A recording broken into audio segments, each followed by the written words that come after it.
Konsep pembelajaran dalam ranah psikologi, mata kuliah belajar dan pembelajaran dengan dosen pengampu Ibu Dr. Emma Kuzaima, MPD. Dari kelompok 23A yaitu Anita Trisnawati, Tri Rahayu, dan Medi Apriyadi. Perkenalkan, saya Tri Rahayu akan menyampaikan konsep pembelajaran dalam ranah psikologi perilaku. Tidak semua tingkah laku dikategorikan sebagai aktivitas belajar.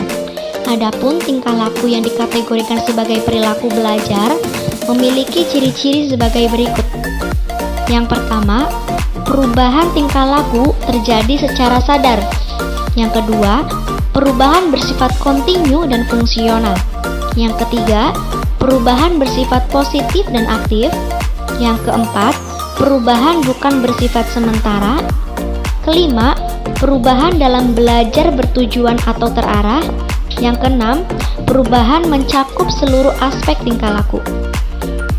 Yang kedua, konsep pembelajaran dalam ranah psikologi kognitif.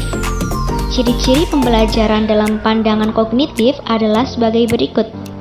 Yang pertama, menyediakan pengalaman belajar dengan meningkatkan pengetahuan yang telah dimiliki siswa. Sedemikian rupa sehingga belajar melalui proses pembentukan pengetahuan. Yang kedua, menyediakan berbagai alternatif pengalaman belajar. Tidak semua mengerjakan tugas yang sama. Misalnya, suatu masalah dapat diselesaikan dengan berbagai cara. Yang ketiga, mengintegrasikan pembelajaran dengan situasi yang realistik dan relevan dengan bahasa sendiri. Dalam upaya mengimplementasikan teori belajar konstruktivisme, menurut Tyler 1996, mengajukan beberapa saran yang berkaitan dengan rancangan pembelajaran, antara lain sebagai berikut. Yang pertama, memberi kesempatan kepada siswa untuk mengemukakan gagasannya dengan bahasa sendiri. Yang kedua, memberi kesempatan kepada siswa untuk berpikir tentang pengalamannya, sehingga menjadi lebih kreatif dan imajinatif. Yang ketiga, memberi kesempatan kepada siswa untuk mencoba gagasan baru. Yang keempat, memberi pengalaman yang berhubungan dengan gagasan yang telah dimiliki siswa. Yang kelima, mendorong siswa untuk memikirkan perubahan gagasan mereka. Dan keenam, menciptakan lingkungan belajar yang kondusif.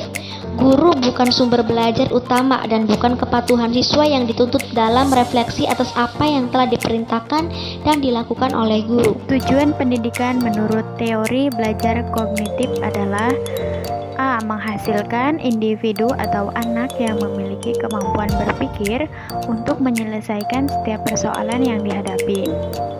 B.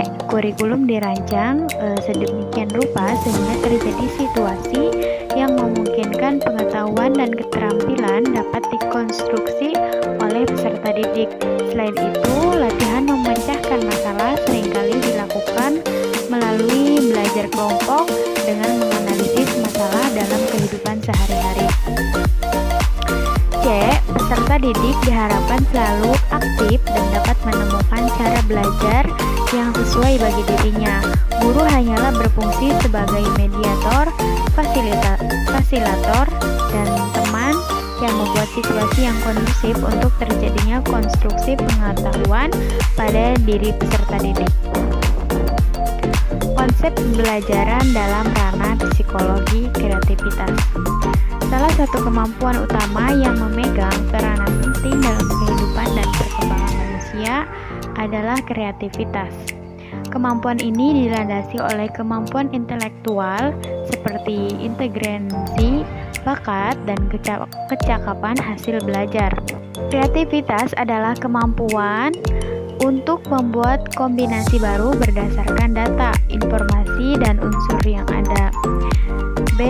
Berdasarkan data atau informasi yang tersedia, menemukan banyak kemungkinan jawaban terhadap suatu masalah di mana penekanannya adalah pada kualitas, ketepatgunaan, dan keragaman jawaban. C.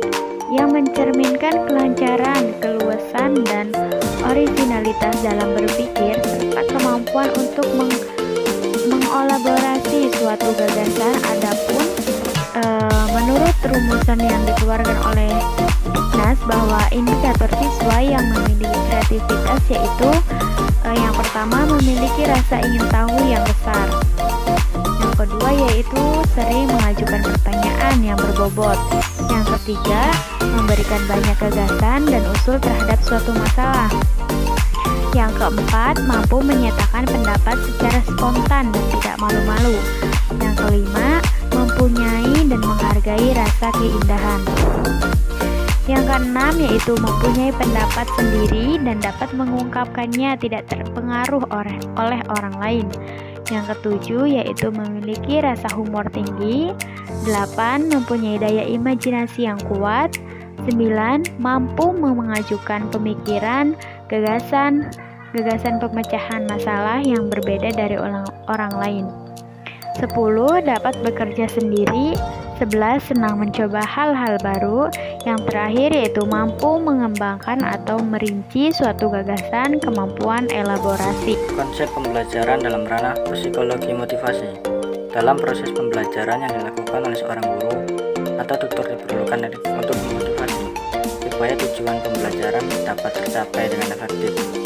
Teknik-teknik motivasi dalam pembelajaran sebagai berikut. 1. Pernyataan penghargaan secara verbal. Menggunakan nilai ulangan semester sebagai pemacu keberhasilan, menimbulkan rasa ingin tahu, memunculkan sesuatu yang tidak diduga oleh siswa, menjadikan tahap dini dalam belajar mudah bagi siswa, menggunakan materi yang dikenal siswa sebagai contoh belajar, gunakan kaitan yang unik dan tak terduga untuk menerapkan satu konsep dan prinsip telah Sekian presentasi dari kelompok kami, kurang lebihnya mohon maaf. Wassalamualaikum.